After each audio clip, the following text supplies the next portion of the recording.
ప్రతి ఒక్కరూ భారతీయ జనతా పార్టీకి ఇంత పెద్ద ఎత్తున వచ్చినందుకు అందరికి పేరు పేరు నమస్కరిస్తూ, అన్నా మనం ఒకసారి ఆలోచించాలి.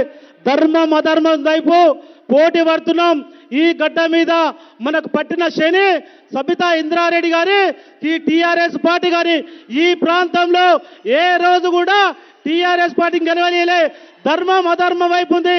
వీళ్ళని పట్టిన శని వదిలేయాలంటే ఇది భారతీయ జనతా పార్టీ తోటి అవుతుంది. ఈ మహేశ్వరం గడ్డ మీద గెలవబోయేది భారతీయ జనతా పార్టీ. 3వ తారీఖు రాబోతుంది రామరాజ్యం. రామరాజ్యం వస్తుంది. వచ్చినంబడే వీళ్ళనందరినీ తరిమి చేవేలకు తరిమేందుకు మన వంతు కృషి చేయాలి. మీరందరూ భారతీయ జనతా పార్టీకి మద్దతు వాళ్ళకి మీరందరూ ఆశీర్వదిస్తారని మీ బిడ్డగా, ఈ గడ్డ మీద పుట్టిన బిడ్డగా మీ అందరి శ్రీరాములు కోరుకుంటున్నాను. అన్న, మన ప్రాంతంలో చాలా సమస్యలు ఉన్నాయి. టైం లేదు. మనకు డబుల్ బెడ్రూమ్లు ఇస్తాను ఇవ్వలేదు. మన ప్రాంతంలో 3 ఎకరాల భూమి ఇస్తాను ఇవ్వలేదు. మన ప్రాంతంలో 10 లక్షల రూపాయలు ఇస్తాను ఇవ్వలేదు. అయినా ఎంఐఎం పార్టీని పట్టుకొని రజాకారులతో గెలవాలని చూస్తున్న సబితా ఇంద్రారెడ్డి గారిని మనం ఇక్కడి నుంచి తరిమేంత వరకు 3వ తారీఖు పోయే రోజులు దగ్గరున్నాయి. డిసెంబర్ 3 నాడు వాళ్ళని సాగనంపుతున్నాం. నవంబర్ 30వ తారీఖు భారీ మెజార్టీన ప్రతి ఒక్కరు ఓటులో పాల్గొనాలి. మనం ఓట్లో పాల్గొనకపోతే మనం మోసం చేసినట్టయితుంది. కాబట్టి ప్రతి ఒక్కరు మనం ఓటు వేస్తూ ప్రతి ఒక్కరికి ఓటు వేయాల్సిన బాధ్యత, చెప్పాల్సిన బాధ్యత ప్రతి ఒక్కరికి ఉంటుంది. నాకు ఈ అవకాశం ఇచ్చిన రంగారెడ్డి జిల్లా అధ్యక్షునికి పేరు పేరు నమస్కరిస్తూ సెలవు తీసుకుంటున్నా. భారత్ మాతాకి, భారత్ మాతాకి జై శ్రీరామ్, జై Shriram. Rama Lakshmana Janaki, Rama Lakshmana Janaki. Thank you.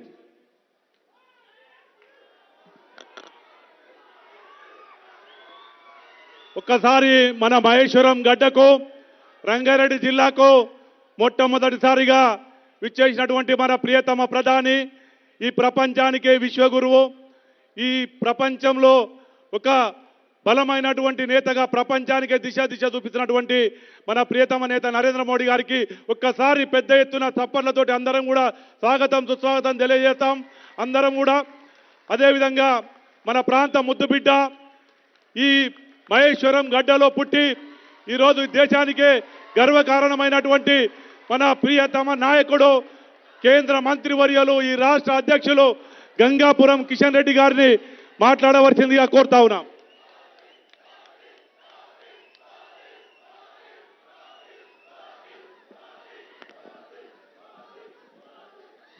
Bharat Mata key, Bharat Mata key.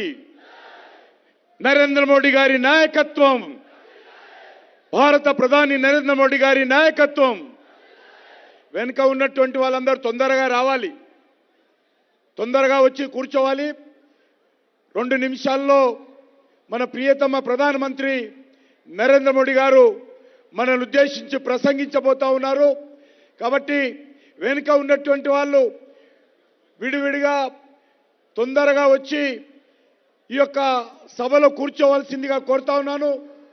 మనకందరికీ తెలుసు, ఈ నెల 30వ తేదీన మన యొక్క తెలంగాణ అసెంబ్లీ జరగనున్నాయి.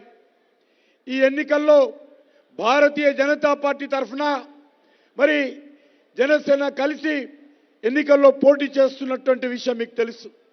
అందుకే మీ అందరినీ కోరుతా ఉన్నాను, ఈ ఎన్నికల్లో మనమందరం కూడా ఈ యొక్క తెలంగాణ మార్పు తీసుకురావడం కోసం, తెలంగాణలో ఈ యొక్క అవినీతి పార్టీ అయినటువంటి, కుటుంబ పార్టీ అయినటువంటి టీఆర్ఎస్ పార్టీని గద్దె దించడం కోసం ఈరోజు తెలంగాణ ప్రజానీకమంతా కూడా కంకణం కట్టుకొని ముందుకెళ్తా ఉంది. అంతేకాదు ఈరోజు కాంగ్రెస్ పార్టీ కూడా సందట్లో సడేమేలాగా గతంలో దోచుకున్నది సరిపోదని, గతంలో తెలంగాణను ప్రజలను దోపిడీ చేసినటువంటిది సరిపోదని మళ్ళీ మేము వస్తామని చెప్పి అనేక రకాలుగా మాటలు మాట్లాడుతున్నారు. ఈరోజు మనం చేస్తా ఉన్నాను, కాంగ్రెస్ పార్టీ కానీ లేకపోతే టీఆర్ఎస్ పార్టీ కానీ ఈ 2 పార్టీలు కూడా ప్రజలను దోపిడీ చేసినటువంటి పార్టీలే. ఈ 2 పార్టీలు కూడా ప్రజల గురించి ఆలోచన చేయరు. ఈ 2 పార్టీలు కూడా ఈరోజు కుటుంబాల గురించి ఆలోచన చేస్తారు. ఒక దిక్కు సోనియా గాంధీ కుటుంబము, వాళ్ళ కూతురు, వాళ్ళ కొడుకు, వాళ్ళ మనుమలు, వాళ్ళ తరతరాలుగా ఈ దేశాన్ని జలగల్లా పట్టి పీడిస్తూ ఉన్నారు. మరొక దిక్కు కేసీఆర్ కొడుకు, కేసీఆర్ కూతురు, కేసీఆర్ అల్లుడు, కేసీఆర్ చిన్నల్లుడు, కేసీఆర్ పెద్దల్లుడు ఈరోజు మనలను దోపిడీ చేస్తూ ఉన్నారు.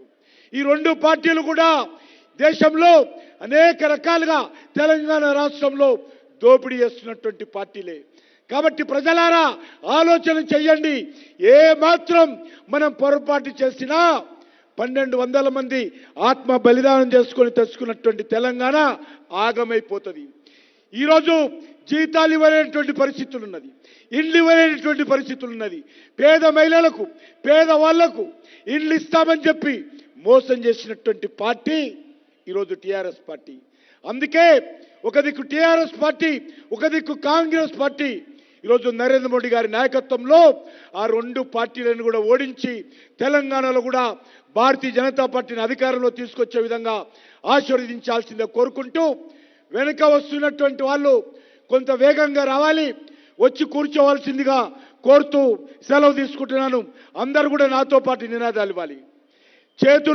రెండు చేతులెత్తి నినాదాలు ఇవ్వాలి. భారత్ మాతాకి. మనము తుగ్గూడ వాళ్ళము, మనం ఈ యొక్క మహేశ్వరం ప్రజానీకము, రంగారెడ్డి జిల్లా గడ్డ. రంగారెడ్డి అంటేనే దేశంలో ఒక ప్రత్యేకమైనటువంటి స్థానం ఉంది. ఈరోజు ఎన్నికల్లో కాంగ్రెస్ పార్టీని, అదేవిధంగా టీఆర్ఎస్ పార్టీని పొట్టున ఓడించాలంటే మన నినాదం ఇంకా గట్టిగా ఉండాలి.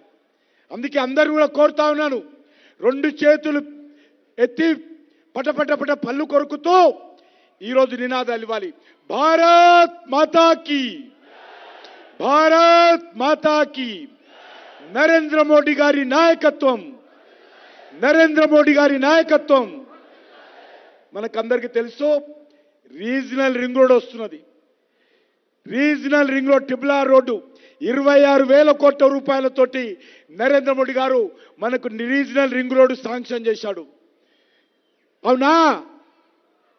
అందుకే ఒక్కసారి లేచి నిలబడి నరేంద్ర మోడీ గారికి స్టాండింగ్ ఓవేషన్ ఇవ్వాల్సిందే కోరుతా ఉన్నాను. నరేంద్ర మోడీ గారి నాయకత్వం, నరేంద్ర మోడీ గారి నాయకత్వం, నరేంద్ర మోడీ గారి నాయకత్వం. భారత్ మాతాకి, భారత్ మాతాకి. జై శ్రీరామ్, జై శ్రీరామ్, జై శ్రీరామ్.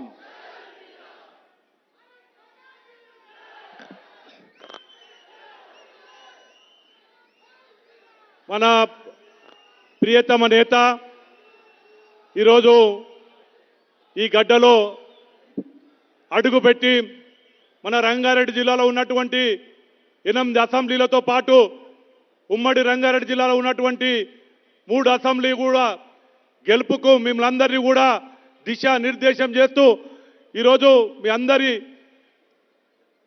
అందరి సహకారంతో ఈ రంగారెడ్డి జిల్లాలో ఉన్నటువంటి అన్ని అసెంబ్లీలు కూడా గెలుపుకు మిమ్మల్ని కూడా స్ఫూర్తి ప్రదాతగా వచ్చినటువంటి మన ప్రియతమ నేత, మనందరి కూడా ఒక దిశ చూపిస్తున్నటువంటి నాయకుడు మన ప్రియతమ ప్రధాని నరేంద్ర మోడీజీని మాట్లాడవలసిందిగా కోరుతా ఉన్నాను. मैं प्रधानमंत्री श्री नरेंद्र मोदी जी को अनुरोध करता हूं.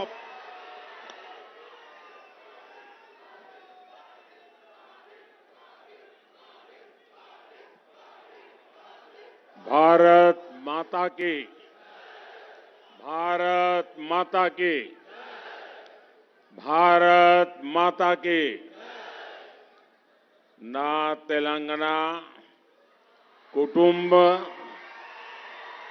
సభ్యులందరికీ శుభాభినందనలు. तेलंगाना की इस धरती पर आप सभी को मेरा नमस्कार.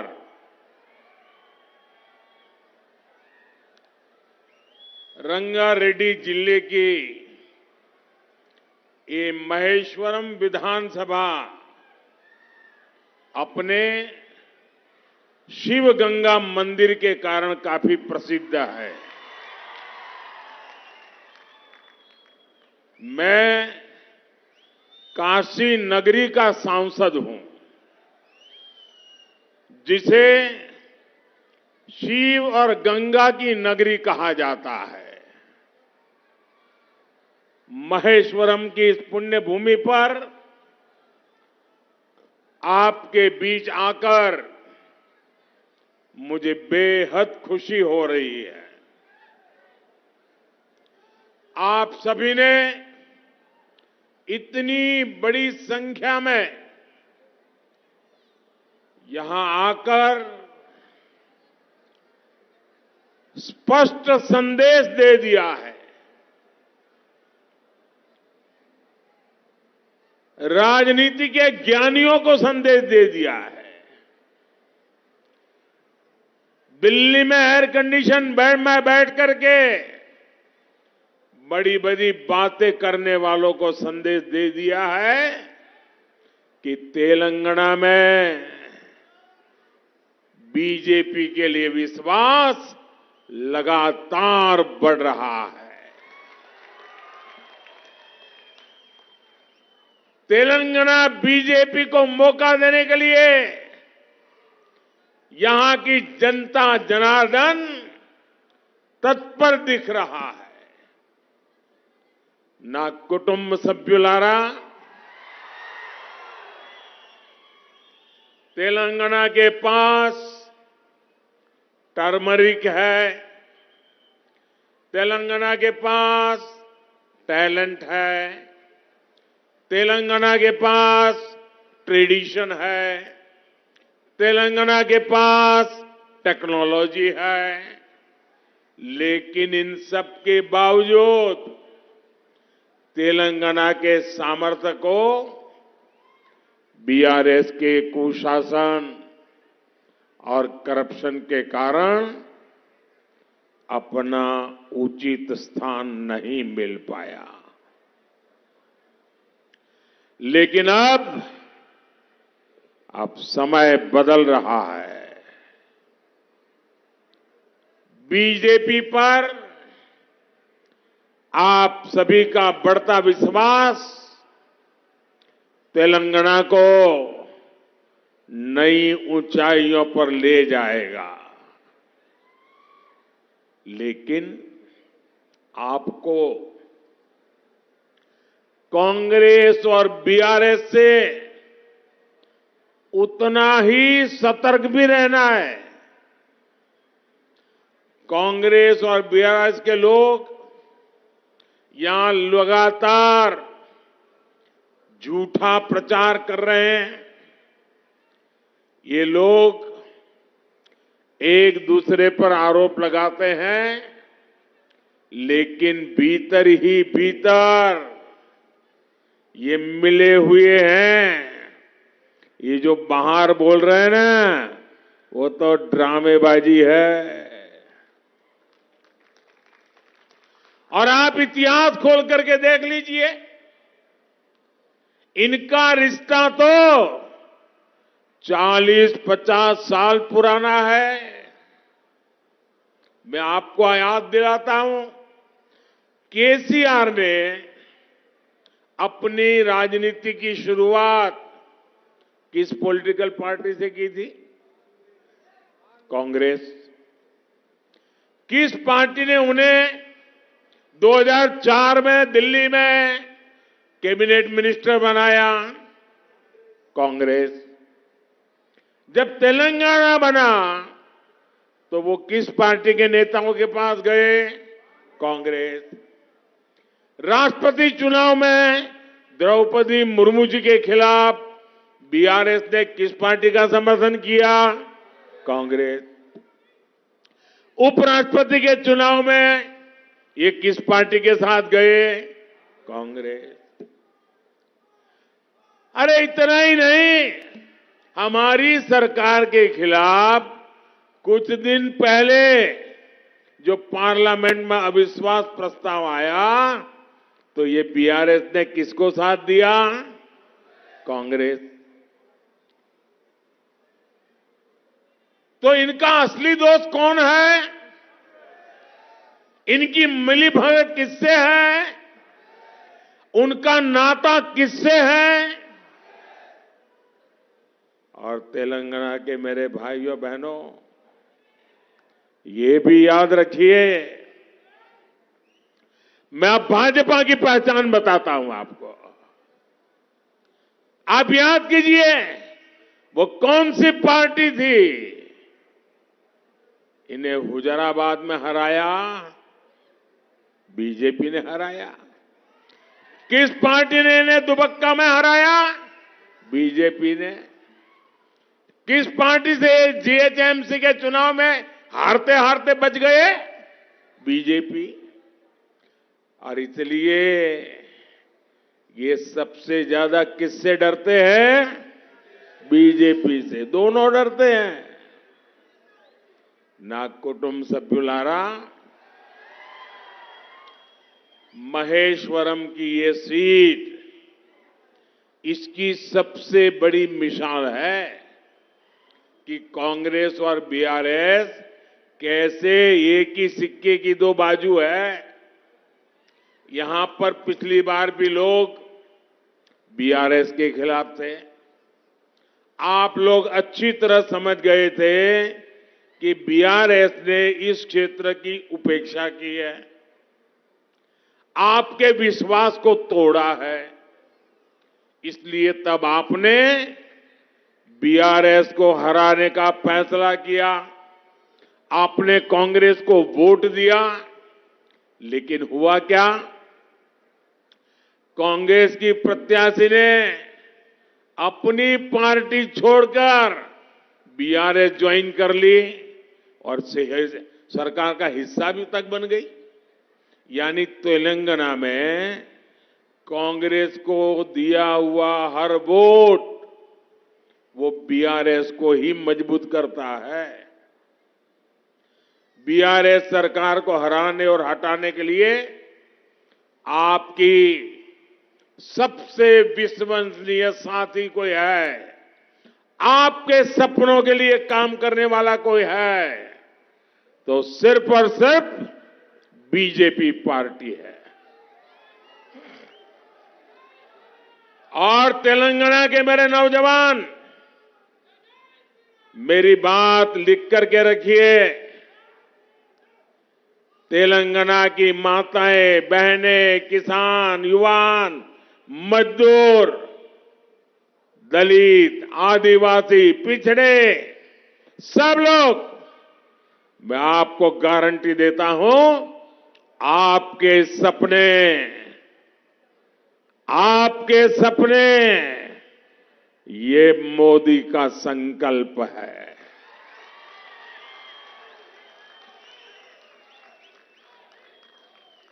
ना कुटुंब सभ्युलारा, महेश्वरम के लोगों को हो रही परेशानियां यहां वर्षों तक रहे कुशासन का भी बड़ा प्रमाण है।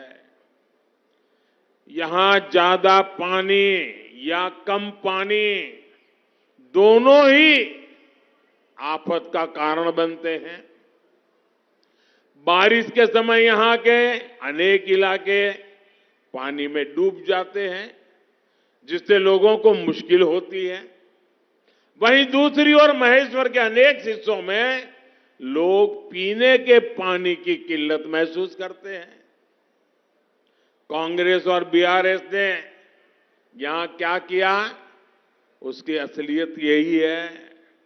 लेकिन मैं आपको विश्वास दिलाता हूं, आप बीजेपी को सेवा का मौका देंगे तो बीजेपी जल्द से जल्द इस समस्या का भी समाधान करेगी। ना कुटुंब सभ्युलारा, कांग्रेस और केसीआर सोच से, समझ से, कार्यशैली से स्वार्थी है और समाज का विरोध, उसमें से राजनीति खोजना, यही उनका कारोबार है। इन्हें तीन बातों से बहुत नफरत है। पहला, इन्हें विकासवादी राजनीति से नफरत है। कांग्रेस और केसीआर पॉलिटिक्स ऑफ डेवलपमेंट को मानते ही नहीं और ना ही कभी इस पर बात करते हैं। इनके भाषणों में सिर्फ नकारात्मक बातें और दूसरे को गालियां, और उनके लिए तो मोदी सबसे ज्यादा फेवरेट है। गाली देनी तो किसको दो, मोदी को दो। इन लोगों को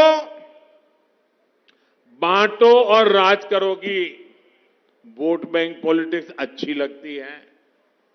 वहीं दूसरी ओर बीजेपी कहती है सबका साथ सबका विकास, लेकिन तुष्टीकरण किसी का नहीं, अपीजमेंट बिल्कुल नहीं। हम 100% सैचुरेशन की बात करते हैं जिसमें किसी से भेदभाव न हो। ना कुटुंब सभ्युलारा, कांग्रेस और केसीआर को ईमानदारी की राजनीति से भी नफरत है। कांग्रेस के हजारों करोड़ रुपयों के घोटाले तेलंगाना का बच्चा बच्चा जानता है। केसीआर जो कांग्रेस स्कूल ऑफ पॉलिटिक्स में रहे हैं, उन्होंने भी उसी परंपरा को आगे बढ़ाया है। उन्होंने इरिगेशन स्कीम्स शुरू की और इरिगेशन स्कीम्स को उन्होंने इरिगेशन स्कैम बना डाला। शुरू तो करते हैं इरिगेशन स्कीम, बन जाता है इरिगेशन स्कैम। ना कुटुंब सभ्युलारा, कांग्रेस बीआरएस को पिछड़ों के किसी भी तरह के सशक्तिकरण से भी नफरत है। ये दल एससी, एसटी और ओबीसी के सबसे बड़े विरोधी दल है।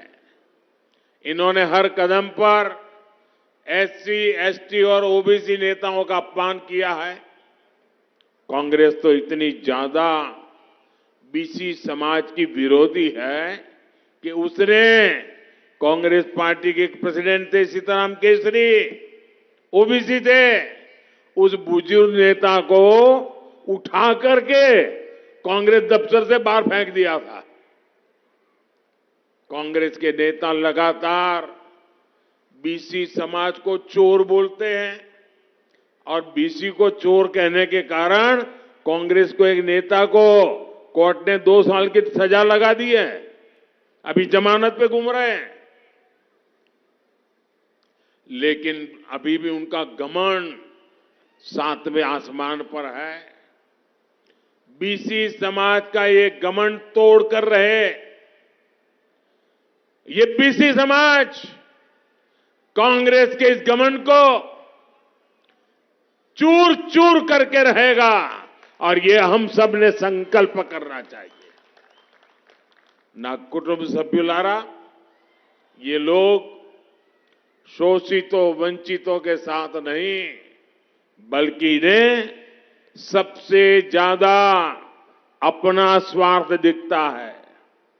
केसीआर ने दलित सीएम बनाने का वादा किया था, लेकिन हुआ कुछ नहीं। इनकी दलित बंधु स्कीम बीआरएस विधायक बंधु स्कीम बन गई।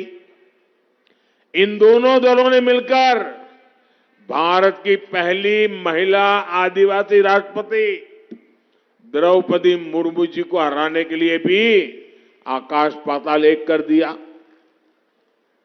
ना कुटुंब सभ्युलारा, सच्चे विकास का सबसे बड़ा उद्देश्य यही है, यह सभी व्यक्तियों तक पहुंचे, न कोई पीछे छूटे और न किसी को पीछे छूटे जाने का एहसास हो। दशकों तक तेलंगाना के बीसी समाज के लोगों ने खुद को उपेक्षित महसूस किया, हमेशा उनका अनादर किया गया। लेकिन अब बीजेपी ने यह वादा किया है कि इस क्षेत्र को अब बीसी समाज से आने वाला पहला सीएम मिलेगा। ये हमारा वादा है आपको। अब जिम्मेवारी आपकी है। अगर आप भी सीएम चाहते हैं तो सबने मिलकर के बीजेपी को जिताना होगा। आपके सपने पूरा करने का काम हम करेंगे। और बीजेपी जो कहती है वो करके दिखाती है। ना कुटुंब सभ्युलारा, बीजेपी को इस बात का भी एहसास है कि यहां दलित समुदाय कितनी समस्याओं से जूझ रहा है। यहां दलितों में भी कुछ वर्ग अन्य लोगों की अपेक्षा ज्यादा उपेक्षित रह गए। बीजेपी मादिगा समुदाय के साथ हुए अन्याय को भी भली भांति समझती है। इस अन्याय का दूर करने के लिए भारत सरकार की कमेटी सारी प्रक्रिया को तेज करने का काम कर रही है। मादिगा समुदाय से जुड़ी एक बड़ी न्यायिक प्रक्रिया सुप्रीम कोर्ट में भी चल रही है। ये केस मजबूत हो सके इसके लिए हम हर संभव प्रयास कर रहे हैं। इन सभी विषयों पर कल ही, क्योंकि मैं कल चुनाव प्रचार में से एक दिन दिल्ली गया था, तो कल ही मैंने दिल्ली में अफसरों से को बुलाया और पूरा रोड मैप बना करके दिया है कि मुझे काम तुरंत चाहिए। साथियों, भाजपा सरकार में विकास का लाभ गरीबों, किसानों, महिलाओं और एससी, एसटी, बीसी समाज तक लगातार पहुंच रहा है। हमने मुफ्त वैक्सीन, मुफ्त ration, PM Awas Yojana, Jan Dhan bank account, नल से जल, ऐसी कितनी ही योजनाएं आप लोगों के लिए शुरू की। हम गरीबों के लिए इतना काम इसलिए कर पा रहे हैं क्योंकि हमने अर्थव्यवस्था का कुशल प्रबंधन किया और घोटालों पर लगाम लगाई। लेकिन तेलंगाना में जो हो रहा है वो तो चौंकाने वाला है। ये बीआरएस सरकार में सरकारी कर्मचारियों को समय पर सैलरी नहीं मिल रही है, पेंशनर को समय पर पेंशन नहीं मिल पा रहा है। जो सरकार सैलरी और पेंशन तक नहीं दे पा रही वो गरीब के लिए कैसे काम करेगी। मैं आपको ये विश्वास भी दिलाता हूं कि बीजेपी सरकार में सभी को सैलरी और पेंशन अपने समय पर मिला करेगा। और ये भी मोदी की गारंटी है। ना कुटुंब सभ्युलारा, राज्य में बीजेपी सरकार होने से राज्य के विकास को डबल इंजन की ताकत मिल जाती है। जहां भी बीजेपी सरकार है वो वहां लोगों की आय बढ़ाने, उनकी बचत बढ़ाने के लिए काम कर रही है। इसका एक उदाहरण पेट्रोल की कीमत है। केंद्र सरकार द्वारा पेट्रोल की कीमत कम करने के बाद बीजेपी की राज्य सरकारों ने भी अपने यहां पेट्रोल की कीमतें घटा दी। सब भाजपा सरकारों ने घटा दी। लेकिन जहां कांग्रेस की सरकार है वहां पेट्रोल की कीमतें नहीं घटाई गई। तेलंगाना की बीआरएस सरकार ने भी यहां पर हमने जो फायदा आपको पहुंचाने के लिए भेजा आप तक जाने ही नहीं दिया। यानी जनता को लूटने का पैटर्न भी कांग्रेस और बीआरएस का एक जैसा ही है। अगर गलती से भी तेलंगाना में कांग्रेस को घुसने दिया तो आपको बीआरएस की कार्बन कॉपी सरकार मिलेगी। इसलिए तेलंगाना का उज्जवल भविष्य तो इस बात में है, आपका उज्जवल भविष्य इस बात में है कि इन दोनों ही पार्टियों से सावधान रहना। कांग्रेस बीआरएस से अलग बीजेपी आपके हित में ही सोचती है। यहां सरकार में आने के बाद हम पेट्रोल और डीजल पर वैट कम करेंगे, जिससे तेलंगाना के लोगों को राहत मिले। ना कुटुंब सभ्युलारा, जब भी कहीं इंफ्रास्ट्रक्चर डेवलपमेंट होता है, इससे इंडस्ट्री, इन्वेस्टमेंट और एम्प्लॉयमेंट का विकास होता है। पिछले कुछ सालों में हमने तेलंगाना के इंफ्रास्ट्रक्चर डेवलपमेंट के लिए बहुत काम किया है। तेलंगाना में करीब 50,000 करोड़ रुपए के निवेश के साथ 23 राष्ट्रीय राजमार्ग, 23 राष्ट्रीय राजमार्ग परियोजनाओं को शुरू करने का निर्णय लिया गया है।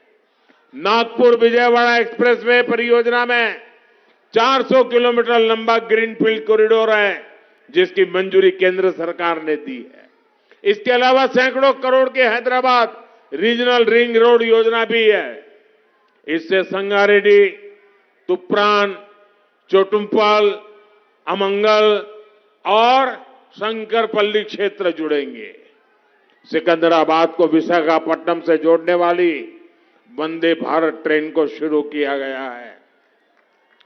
काचीगुड़ा, बेंगलुरु, सिकंदराबाद, पुणे और सिकंदराबाद, तिरुपति के बीच भी वंदे भारत चलाई जा रही है। इन सारे प्रोजेक्ट से तेलंगाना युवाओं को काफी लाभ होगा। इन्हें रोजगार के नए अवसर मिलेंगे। ना कुटुंब सभ्युलारा, बीजेपी के इन प्रयासों के बीच आपको एक और बात याद रखनी है। कांग्रेस और बीआरएस कभी भी उन प्रोजेक्ट को तेजी से बढ़ने नहीं देंगे। हर कदम पर ये प्रोजेक्ट का इस्तेमाल एटीएम की तरह करेंगे और हर वो हथकंडा अपनाएंगे कि प्रोजेक्ट डिरेल हो जाए। जब तक उनकी जेब नहीं भरेगी, कोई काम होने नहीं देंगे। इसलिए जरूरी है कि तेलंगाना में भी डबल इंजन की सरकार बने, बीजेपी की सरकार बने। साथियों, बीजेपी का ट्रैक रिकॉर्ड हमेशा किसानों के लिए काम करने का रहा है। देश के करोड़ों किसानों को पीएम किसान सम्मान निधि के रूप में 3.25 लाख करोड़ रुपए से ज्यादा की राशि भेजी गई है। तेलंगाना में ऐसे 40 लाख किसान हैं जिन्हें इसका लाभ हुआ है। इसके अलावा केंद्र सरकार फर्टिलाइजर सब्सिडी का भी लाभ किसानों को देती है। दुनिया के बड़े बड़े देशों में यूरिया की बोरी 2,500 से 3,000 रुपए तक में पड़ती है। भारत को भी प्रति बोरी यूरिया इतने ही खर्च करना पड़ता है लाने के लिए, लेकिन बीजेपी सरकार वो बोरी भले महंगी लाए, लेकिन मेरे किसान को तो 300 से भी कम रुपये में मुहैया करा देती है। ना कुटुंब सभ्युलारा, बीते वर्षों में यहां पैडी की 1,30,000 करोड़ रुपए से ज्यादा की खरीदी हुई है। केंद्र सरकार किसानों से बॉइल्ड राइस भी लेती है। अब हमारी सरकार ने निश्चय किया है कि इस खरीफ सीजन में तेलंगाना के किसानों से 20 lakh metric ton boiled rice अतिरिक्त खरीदा जाएगा। इससे एमएसपी का और ज्यादा लाभ हमारे किसानों को मिलेगा। ना कुटुंब सभ्युलारा, बीजेपी एक ऐसी पार्टी है जो विमेन लेड डेवलपमेंट के भाव को मानने वाली पार्टी है। बीजेपी ने हाल में नारी शक्ति वंदन अधिनियम को पास किए के महिलाओं के लिए नया इतिहास रचा है। नारी सशक्तिकरण के लिए ये धारा तेलंगाना में भी बह रही है। हमने करोड़ों महिलाओं को धुएं से मुक्ति का जीवन दिया है। हमारी बेटी बचाओ बेटी पढ़ाओ और सुकन्या समृद्धि योजना जैसे अभियानों को पूरी दुनिया सराहा है। गांव में जमीनी स्तर पर महिला उद्यमियों का निर्माण हो, इसके लिए तेलंगाना बीजेपी ने नए संकल्प लिए हैं। मुझे विश्वास है कि तेलंगाना की महिलाएं बीजेपी को मिले समर्थन का सबसे मजबूत आधार बनेगी। ना कुटुंब सभ्युलारा, बीजेपी अकेली पार्टी ऐसी है जिससे आपके बच्चों की चिंता है, आपके बच्चों के भविष्य की चिंता है। जबकि कांग्रेस और बीआरएस दोनों ही अपने परिवार के बच्चों के लिए चिंतित है। लेकिन मुझे विश्वास है इस बार तेलंगाना परिवारवाद को नकार देगा इस बार तेलंगाना तुष्टिकरण को नकार देगा। इस बार तेलंगाना कांग्रेस और बीआरएस दोनों को नकार देगा। यहां पर बीआरएस की निजामशाही और कांग्रेस की सुल्तानशाही दोनों के लिए कोई जगह नहीं है। तेलंगाना में एक ऐसी सरकार होगी जो सबका साथ, सबका विकास, सबका विश्वास और सबका प्रयास के लिए काम करेगी। मुझे विश्वास है कि तेलंगाना के लोग बीजेपी को एक ऐतिहासिक जनादेश का आशीर्वाद देंगे। आप इतनी बड़ी तादाद में आए, हमारे सब साथियों को आशीर्वाद दिया, इसलिए मैं आपका विशेष रूप से आभार व्यक्त करता हूं। मेरे साथ बोलिए भारत माता की। दोनों मुट्ठी बंद करके पूरी ताकत से बोलिए भारत माता की, भारत माता की, भारत माता की। बहुत बहुत धन्यवाद।